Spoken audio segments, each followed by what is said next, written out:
Exclusividade, altos custos e aventuras extremas marcam o turismo dos bilionários. Eles estão dispostos a desembolsar uma grande quantia de dinheiro para viver não só uma viagem, mas uma experiência. Entretanto, a busca ao submersível Titã criou um novo marco negativo.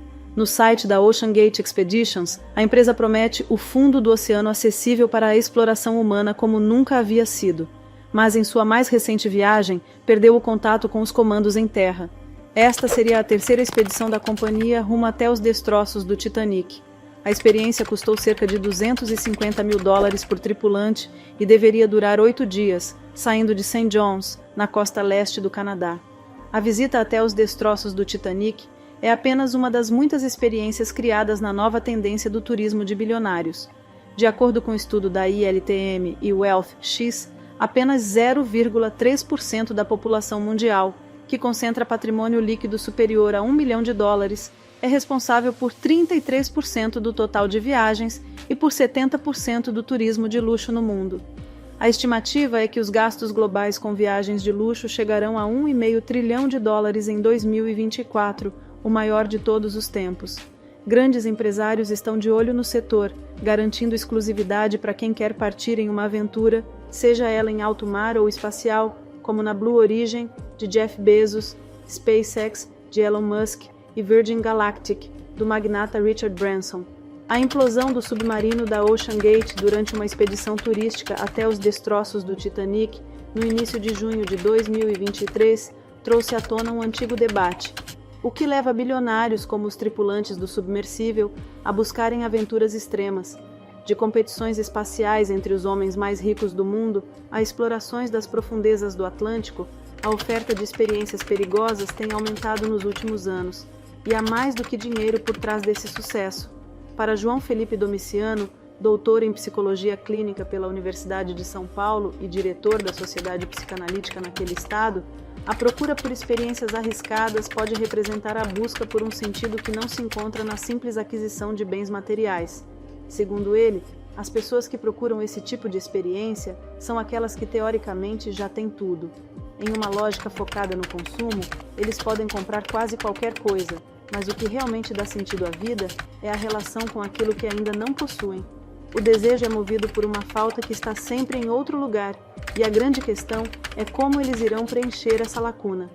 Domiciano explica que, mesmo antes do incidente com o submarino em junho de 2023, parte da sociedade já questionava a motivação das pessoas que se aventuram em voos para o espaço ou expedições ao Monte Everest, a montanha mais alta do mundo, localizada na Ásia. Segundo ele, enfrentar experiências limítrofes libera uma carga de adrenalina capaz de trazer uma satisfação que não é mais obtida pela acumulação de capital. Vivenciar condições extremas proporciona um sentimento de vitalidade, e a proximidade com a finitude traz a renovação dos sentidos da vida. Os bilionários querem se sentir vivos, e dentro da lógica de consumo, essas experiências conferem status, já que poucas pessoas podem pagar para ver o Titanic. Essa análise encontra eco nas palavras do psicólogo Scott Lyons, que atende algumas das pessoas mais ricas do mundo. Em entrevista recente ao Daily Mail, ele explicou que essas pessoas buscam coisas que as fazem sentir-se vivas. Como já têm segurança financeira, procuram adrenalina e um senso de aventura em atividades perigosas. Além disso, Lyons considera que, além de disponibilidade, é também exclusividade o que os bilionários buscam nessas experiências, porque os faz sentir-se importantes e especiais, sobretudo se houver baixa autoestima envolvida. O dinheiro não necessariamente confere estima, finaliza o psicólogo. As 5 pessoas que morreram a bordo do submersível OceanGate provavelmente tinham ciência da iminente implosão, num espaço de tempo entre 48 e 71 segundos antes de acontecer, de acordo com um especialista que comparou o cenário a um filme de terror. Em matéria publicada no dia 11 de julho de 2023 no canal de notícias espanhol News, o engenheiro espanhol e especialista subaquático José Luiz Martín ofereceu uma linha do tempo para os momentos finais do Titã antes de ser destruído em 18 de junho, menos de 2 horas após o mergulho até o naufrágio do Titanic. Martín acredita que durante a imersão controlada do Titã, supostamente houve uma falha elétrica que deixou a nave sem impulso de modo que o peso dos passageiros e do piloto, que estava concentrado na frente, perto do visor, cerca de 400 quilos, teria prejudicado a estabilidade longitudinal do Titã. Ele disse acreditar que o mau funcionamento mortal ocorreu a uma profundidade de cerca de 5.500 pés, o que corresponde a 1.676 metros. Nesse ponto, segundo o engenheiro em seu relatório, o submersível começa a cair de cabeça em direção ao fundo do mar, e com as funções de controle e segurança danificadas, não pode mais ser manobrado. O especialista teoriza que o piloto, CEO da OceanGate, Stockton Rush, não conseguiu ativar a alavanca de emergência para soltar os pesos e voltar à superfície, acrescentando que a alavanca era um dispositivo inadequado para esse tipo de emergência. Martin escreveu em seu relatório que o Titan provavelmente mudou de posição e caiu como uma flecha verticalmente, porque os 400 quilos de passageiros que estavam na janela desequilibraram o submersível. O engenheiro descreve uma cena de filme de terror, em que os ocupantes do Titã se amontoam de cabeça para baixo em total horror, medo e agonia, num espaço de tempo entre 48 e 71 segundos de queda livre. Na opinião do especialista, durante esse tempo, os passageiros estavam cientes da gravidade da situação e perceberam tudo, e pior, em completa escuridão. Martin explicou que, ao cair nas profundezas do oceano, o casco teria sido submetido a um aumento repentino da pressão submarina, levando a uma compressão poderosa, em uma profundidade de cerca de 9.000 pés, equivalente a 2.743 metros. O engenheiro concluiu que a rápida contração do casco estava fora de sintonia com o material acrílico da janela de visualização, levando a uma microfissura, e após esses 48 segundos, ou 1 minuto, ocorre a implosão e a morte instantânea. O professor de engenharia oceânica da Virginia Tech, Stefano Brizolara, disse ao jornal estadunidense The Washington Post que o casco de pressão da embarcação poderia ter um defeito que pode ter fraturado sob a imensa pressão. Para ele, qualquer pequeno material e imperfeição geométrica, desalinhamento de flanges de conexão ou torque de aperto de conexão aparafusada pode ter iniciado o colapso estrutural. Brizolara disse que a fibra de carbono é muito propensa a possíveis defeitos e que apresenta um comportamento mais frágil do que outros materiais. O especialista disse que qualquer pequeno vazamento na profundidade extrema teria enviado água jorrando a uma velocidade de cerca de 620 metros por hora, equivalente a 997,7 km por hora, matando todos instantaneamente. Em entrevista concedida ao jornal New York Times, Christine Dawood, esposa de Shahzada e mãe de Suleiman, revelou detalhes dos dias que antecederam a tragédia, relatando como os ocupantes do submersível Titã se prepararam para a esperada viagem de 12 horas. De acordo com o relato de Christine ao The New York Times, os passageiros do Titã passaram seus momentos finais na escuridão, ouvindo sua música favorita, cercados por criaturas bioluminescentes. As vítimas do desastre teriam sido instruídas a não tomar café na manhã do mergulho fatídico e foram solicitadas a carregar suas músicas favoritas em seus telefones para tocar em um alto-falante Bluetooth, sendo proibida por Rush, executivo-chefe da OceanGate, apenas música country. Christine disse que eles também receberam trajes personalizados da OceanGate, calças impermeáveis, botas com biqueira de aço e capacetes. Os Dawoods quase não fizeram a expedição depois que seu voo inicial de Toronto para St. John's foi cancelado e o voo remarcado foi atrasado. A proeminente família paquistanesa conheceu Rush e sua esposa em fevereiro, em um café perto da estação de Waterloo, Londres, onde discutiram o projeto e a segurança do submersível. Nos dias anteriores à descida, os mergulhadores participaram de reuniões e apresentações de segurança a bordo da nave-mãe do submersível, o Polar Prince, um antigo quebra-gelo da Guarda Costeira canadense construído em 1959.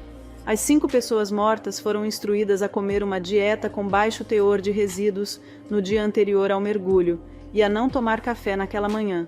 Os mergulhadores foram instruídos a usar meias grossas e um chapéu, pois ficaria mais frio quanto mais fundo o submersível fosse. Os 5 também foram avisados para evitar molhar os pés com a condensação que se formaria no chão.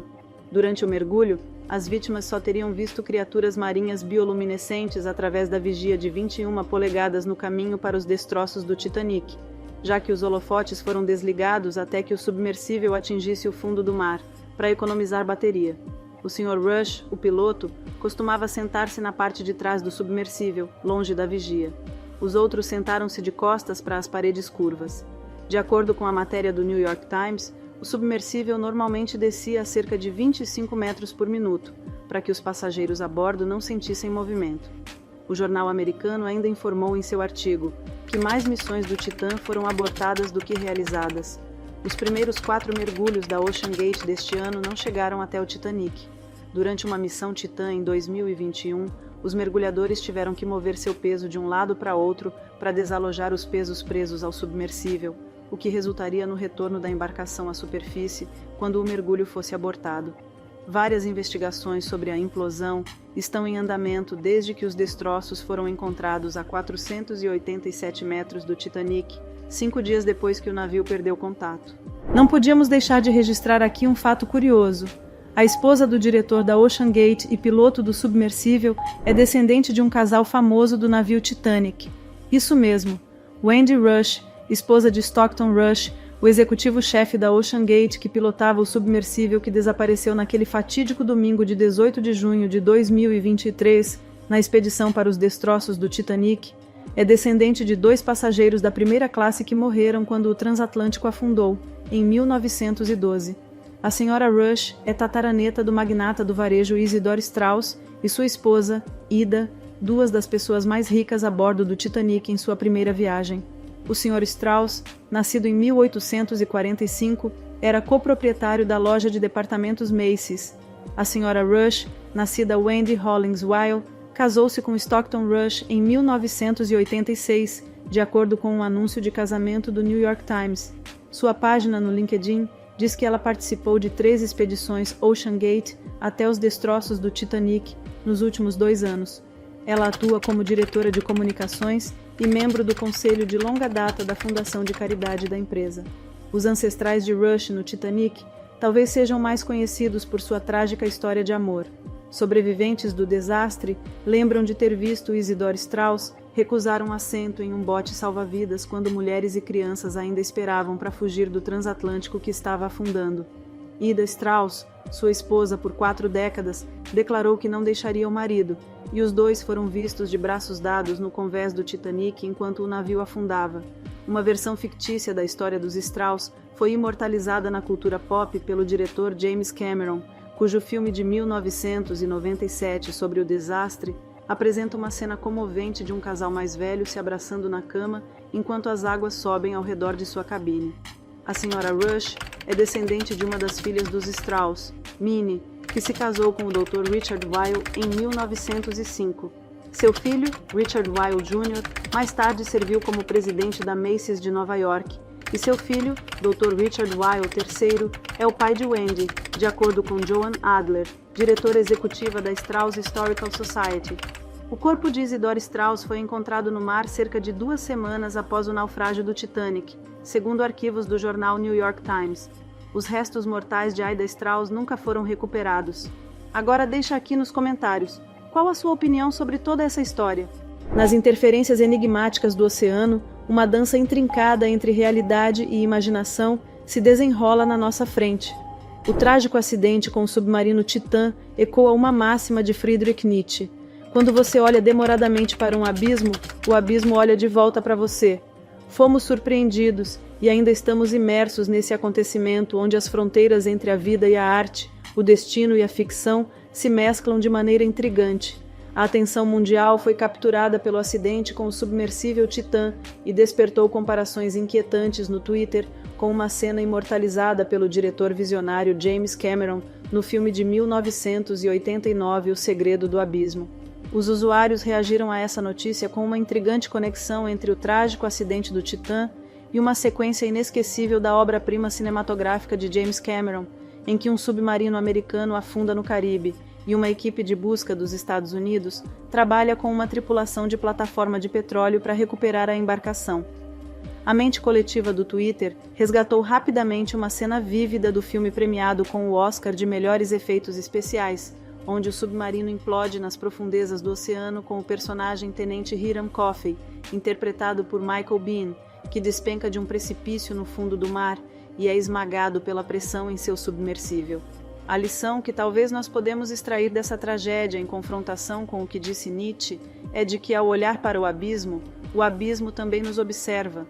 Um paralelo arrebatador entre os avisos não atendidos e as tragédias, que desenrolam sua trama e sucedem com realidade e arte ao se entrelaçarem.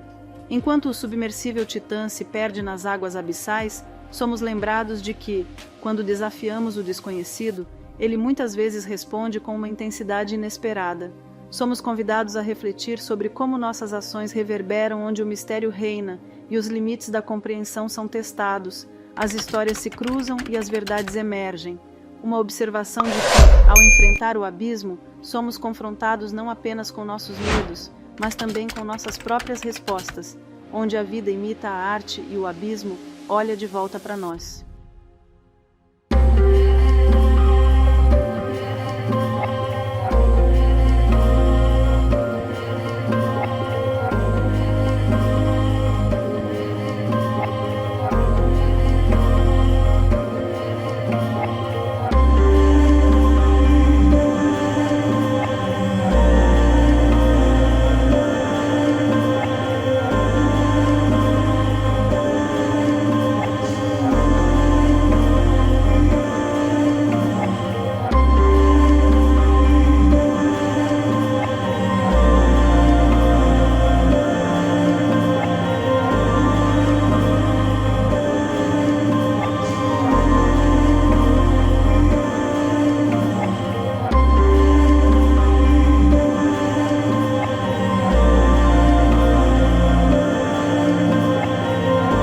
Obrigada por chegar até aqui.